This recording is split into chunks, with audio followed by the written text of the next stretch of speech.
Good evening, fellow gamers. Welcome to another edition of Drathamus Gaming. I'm your host, Drathamus. Today we're taking a look at my Barbarian Inferno solo build.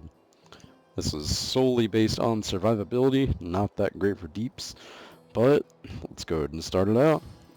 For my main Fury builder, I'm using Frenzy, and that is solely due to the fact that it is amazing deeps, and if you have a weapon that gives plus life on a hit, which you should, this is a great complement to it. I use sidearm for big groups of enemies. It'll throw a little axe thingy that flies through and deals the same amount of damage and has a 25% chance of proccing. Then for my right click, I have Fury's Charge with the Dreadnought rune. That'll heal me for every time I hit an enemy with Fury's Charge, which is amazing. If you're getting surrounded, you can just right click and bam, you're back to full health. So I have for my one key slot, Warcry, that increases armor by 20%, and then I have Impunity, which is 50% additional resistances while I have Warcry up, which is amazing if you have plus all resist on your gear, which you should. And then I have my big buttons for Wrath of the Berserker with the Insanity rune. That is amazing for deeps since you get a faster attack speed and you deal 100% additional damage. I have that coupled with Earthquake and Path of Fire. Earthquake, Rockin' Wrath of the Berserker deals a crap ton of damage to anything.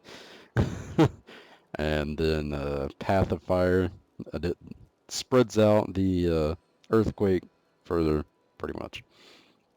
And then the main bread and butter would be Revenge with the Provocation rune. That is a 30% chance of making Revenge proc instead of 15% chance.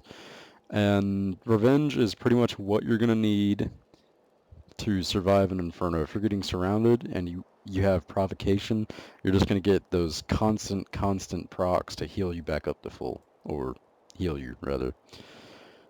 And if you are having difficulties staying alive, I would say swap out Earthquake for Ignore Pain. And then, let's see, I would say Ironhide would probably be the best rune. That would allow you to stay alive longer if you're having difficulties with champion packs that are hurting you way too much, or rares that are just obliterating you. And for passive skills, I got Nerves of Steel. For every 1 point of vitality, you get 1 armor. That's pretty simple. Armor reduces all damage dealt, or all damage taken, rather. And it's all damage, elemental or physical. It's not defined to one or the other. It's all damage. Then I have Superstition. It reduces all non-physical damage by 20% flat out. And then you gain 3 Fury every time you take range or elemental attack. That's not even noticeable. But that 20% reduced non-physical damage is amazing. So Arcane Enchanted, while they're dealing additional arcane damage, is being reduced as well. And then Tough as Nails increases armor by 25%. That is straight up damage reduction. And Thorns, damage dealt increased by 50%. That's not so noticeable, but that 25% additional armor is amazing. So having Fury, or having Frenzy with plus life on hit is just sheerly amazing. The follower that I use as the Barbarian is the Enchantress, and she's got 2300 DPS right now. It's pretty sweet. I have a nice mace for her, 243 intelligence. And the build that I use for the first skill is Charm. The second skill is Powered Armor for that additional 15% armor, which is amazing. Then I have Erosion, which is pretty much you deal additional damage to enemies. And then Focused Mind, 3% faster attack speed.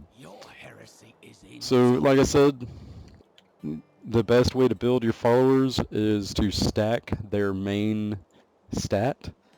So for Enchantress, I'd be stacking Intelligence, because for every 1 point of Intelligence that they get, it is multiplied by 2.5 for the followers.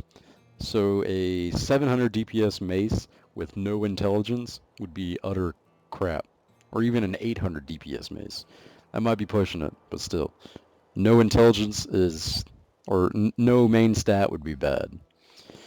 And then you want to stack Strength for the Templar, and then Dexterity for the Scoundrel. And there you guys have it. So Warcry, Wrath of the Berserker, Revenge, and Earthquake, or Ignore Pain, whichever you prefer, and then Frenzy and Dreadnought. There you guys go. I hope this guide helped you out a little bit, and I will see you guys next time.